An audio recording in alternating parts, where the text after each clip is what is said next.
When you're broke. When you're broke, you can go up to a chick and say, hey, you're beautiful, and she'll say, go away.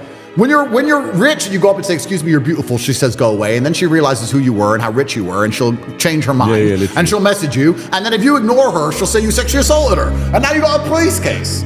That's the world now. So you can't avoid these things. There's no light without dark. And I also think that it would be cowardice to say, I want to get as rich as possible and I want to make sure nothing bad happens to me. Listen, this is the universal law of how the world has always worked. If you're going to be a warlord, and you can talk about it financially, it's financial war, business is war. If you're going to be a warlord, you're going to go to war. And this goes back to the point I was making earlier. See, a lot of people want to make money, and because they don't understand how the government operates, because they don't understand what the Matrix is trying to do, because they don't understand that they're guilty of everything all the time just because they're a man, because they don't understand that trying to become financially free is direct attack on the Matrix. They've convinced you that they want people to become financially free because it's good for the economy. That's garbage. No, they want you enslaved, all of you. You are attacking the Matrix in many forms, and you need to prepare for jail. And things like my children, I was prepared in advance for jail. I kept saying they're going to send me. If I had not prepared properly, everyone, including myself, would be destitute. My family would be destitute. My children would have starved. I would be destitute. I've been arrested a year and a half ago. That my bank accounts were seized on the day of my arrest. I haven't had not a dollar since that day. And I pulled up an SF-90. So how did I do that? How did I do that? Well, I did that by thinking ahead. And you have to ask the average person at home. And I'll ask you now, please, as a professional, answer the following question. If they take your passport and they take all the bank accounts in your name, and they take all of your cryptocurrency accounts in your name, and they seize your house because your house is a mortgage, and they're going to find out what that is, and they're going to get a new piece of paper from a judge, and they're going to seize that, what do you have left? And where? And can you access it? Can you access it from jail? How do you move that money around? How do you pay for people? People don't even think ahead. They save up some money and they put it in their NatWest and they're like, oh, I'm free. You're not free of anything. NatWest will take that off you. It takes a second, one phone call. Start with becoming the middleman of something, and you have to start by taking a commission. That's the first thing you can do. Like the London dropped in the middle of zero and doing it physically, I'm not sure. I think no matter where I was dropped, I would turn to the internet, no matter what. Okay. I think that, because the internet's just a global marketplace, it's just so much better. I'd find somebody with, okay, so let's say I had nothing, right?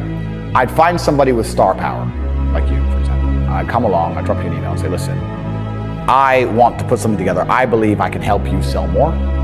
I am hoping if I show you I can sell more, you'll give me X amount of commission, X amount percent.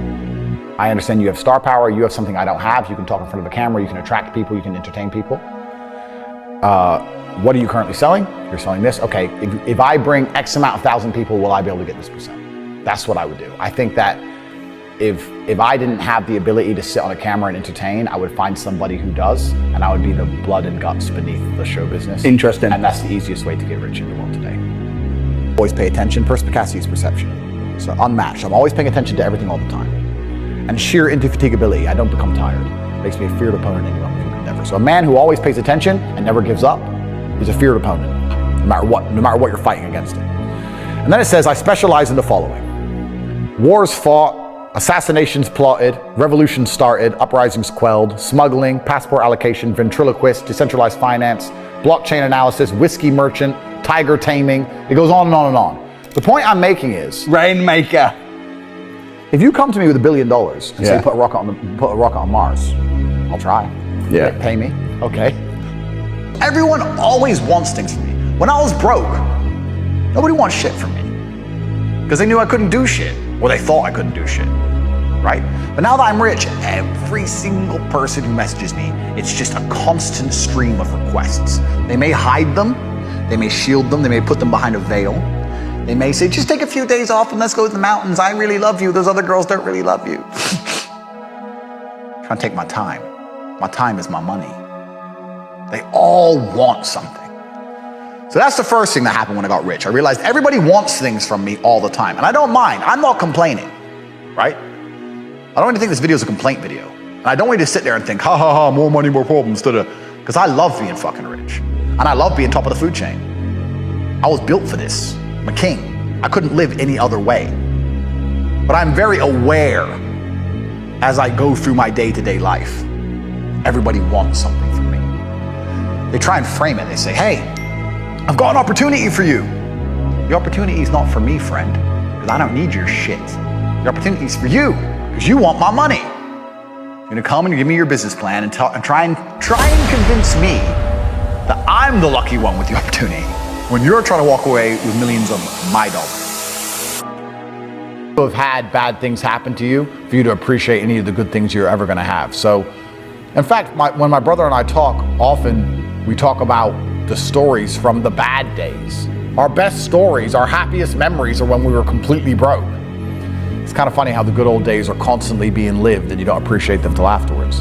But yeah, I've worked a bunch of normal jobs. I've lived a very normal life until I reached the highest echelon of finances. And I guess that's where you learn all the lessons on the way, where you start from a single mother household on government housing all the way to the top, to having companies worth billions of dollars, and you pass through all the different stages along the way, and you see all the different attitudes of the people as you go through it, which was fun, but it was very physically intensive, and I was training at the time. I wanted to become a kickboxing world champion, so I decided to get an easier job.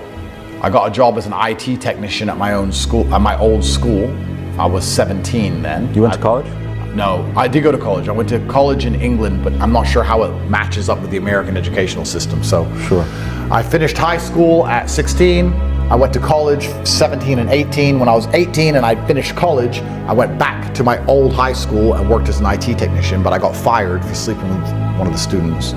Was she hot? She's very hot. She was 16, I was 18, I got fired.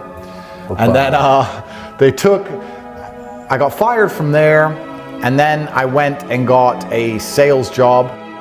I think the best salespeople in the world are double glazing salesmen. What is that? Windows double glazing salesmen. Why is that? I think that must be the hardest sales job.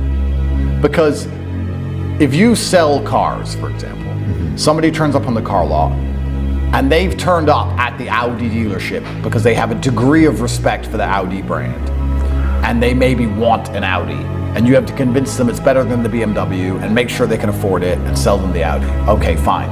But if you're gonna sell somebody windows, they already have windows in their house. You're not turning up to some crack den with no windows. So firstly, you have to make them want the windows. Right. That's the first thing you have to do. You unsolicitedly knock on someone's door and say, I'm here to give you windows. And they're gonna say, I have windows, I don't want windows. And then you're gonna sit there and convince them that they need windows. And then once you've convinced them of that, you have to convince them to choose you over all your competitors and spend thousands and thousands of dollars, $20,000 or $30,000 replacing plastic and glass that they already had in their walls. I think that'd be a very hard job to do, and I think that would make you a very good salesman. But life is sales in general, right? You have to be able to make people understand the way you think. And I think that's all sales effectively is. It's having thoughts and being able to project them in a way that people follow them logically and want to agree with you or are inclined to agree with you at the end. So I think life is sales. Getting a girl to fall in love with you to a degree is sales.